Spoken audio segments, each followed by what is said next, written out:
Welcome back po sa ating YouTube channel. Paano nga ba i-level up ang ating mga tuna? Subale, gagawa tayo ng tuna pie!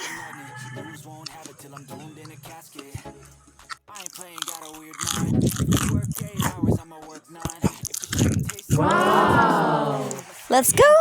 Ito ang ating mga kakailanganin. I-drain ang oil na nasa tuna. Siguraduhin lang na hindi ito pipigain, ha? Para naman hindi masyadong dry yung gagawin natin. Kaya i-drain lang natin ito at hayaan na matanggal o maubos yung mga oil sa tuna. Pagkatapos ay hiwain ang carrots ng maliliit na cubes. Katulad ba nito? Pwede rin mas maliit pa neto, kayo na po ang bahala. Pero kung gusto nyo ng medyo may crunch yung kinakain nyo, magandang medyo hindi ganoon kaliliit. Ganoon rin po ang gawin sa sibuyas, hatiin rin po ito ng maliliit. Pwede naman pong mas maliit pa dito, kayo lang po ang bahala. By the way, don't forget to subscribe! At pa-share na rin po and follow sa aming other social networks. Pagkatapos po ay halo-haluin na po ito natin. Bali, sa isang bowl ay ilagay natin yung tuna na tinanggalan na po natin ng oil. Ilagay na rin po natin yung mga carrots na maliliit. Pati na rin po yung hinati-hati nating mga sibuyas. At lagyan rin po ito natin ng pampasarap. Katulad na lang po ng pepper, asin. Kayo rin po kung gusto nyo pong haluan pa po ng iba pong sekretong pampasarap. Pagkatapos po ay haluin natin at lagyan na rin po natin ng mayonnaise. Para po tayong gumagawa ng salad or ng tuna salad. Pwede naman po ito ninyong prituhin pero para po mas madali ay gawin na lang po natin ganito. Total, pripituhin din naman po natin ito mamaya. Siguraduhin lang po natin na medyo madurog yung malalaking chunks ng mga tuna para naman po ma-scatter ito at maluan ng mayonnaise at ng iba pa pong mga sahog.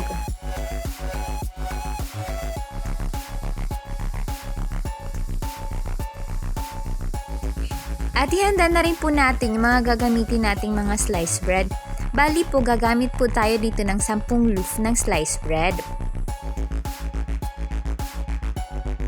Bali po ay tatanggalin po natin yung mga sides ng sliced bread para po mas dumikit po siya mamaya pag i-press natin.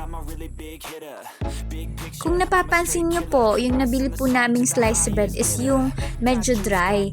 Kung mayroon po kayong available na moist or medyo softer na bread, mas maganda po para po mas madali itong magamit mamaya.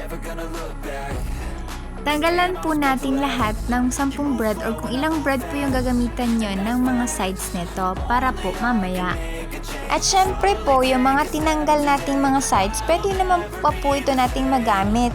At pwede pa rin po ito nating makain. Yung iba nga, paborito ito eh.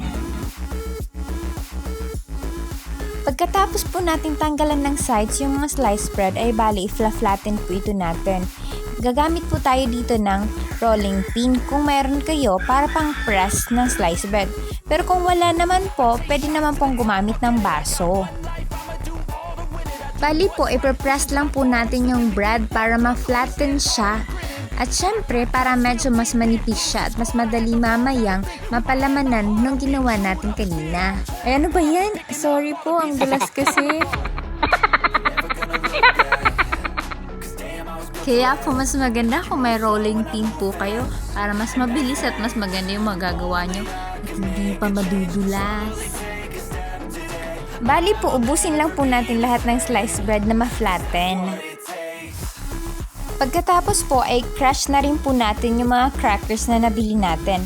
Kahit anong crackers po, pwedeng Nabisco, pwede namang Skyflakes, at kahit ano pong available sa inyo. Bali po, ito po yung magsisilbing breadcrumbs natin. I-crush lang po natin ito ng mabuti. Huwag naman po yung pinong-pino na parang halos powder na po yung labas nito.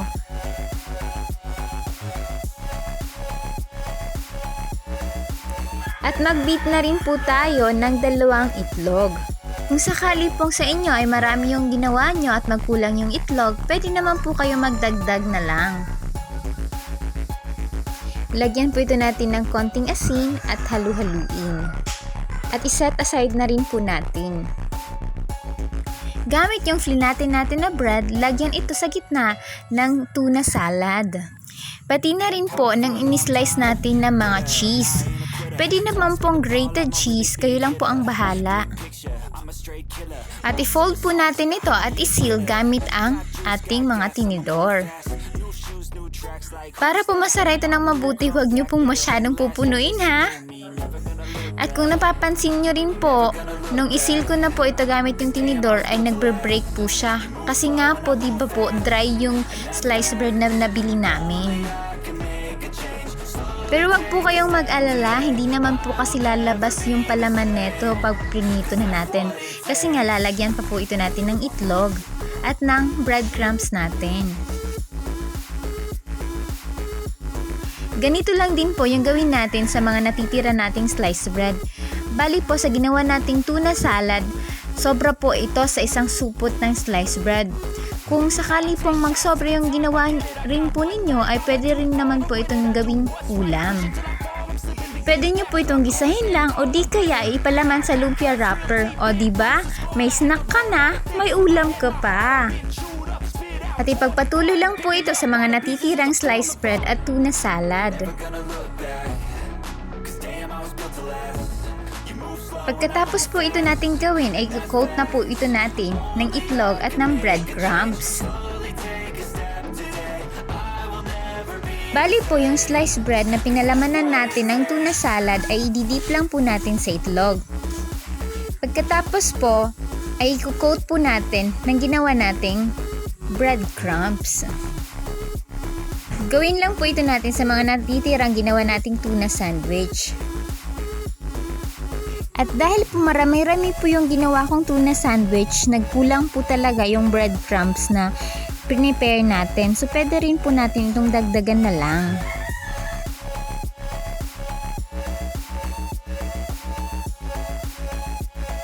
Pag natapos na po ito nating i-coat ng itlog at ng breadcrumbs, ay pwede na po ito nating prituhin. Mag-init ng mantika sa isang kawali at iprito na ang ating mga tuna pie. Kung marami-rami po yung oil nyo sa bahay, ay pwede nyo rin po itong i-deep fry. Kung hindi naman, ay siguraduhin baliktarin ito kapag nag-golden brown na ito.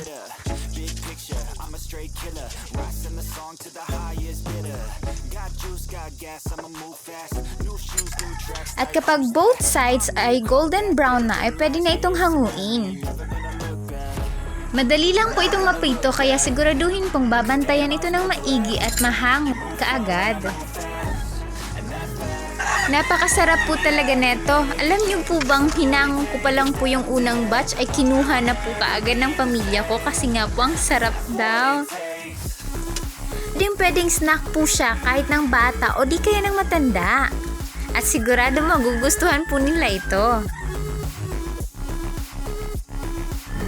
At eto na po ang ating pina-level up na tuna. Ang ating tuna pie! Wow! Tikman na po natin. Pakinggan nyo po kung gaano siya ka-crunchy. Kasama na po sa ASMR yung mga pusa at manok namin sa paligid. Wow!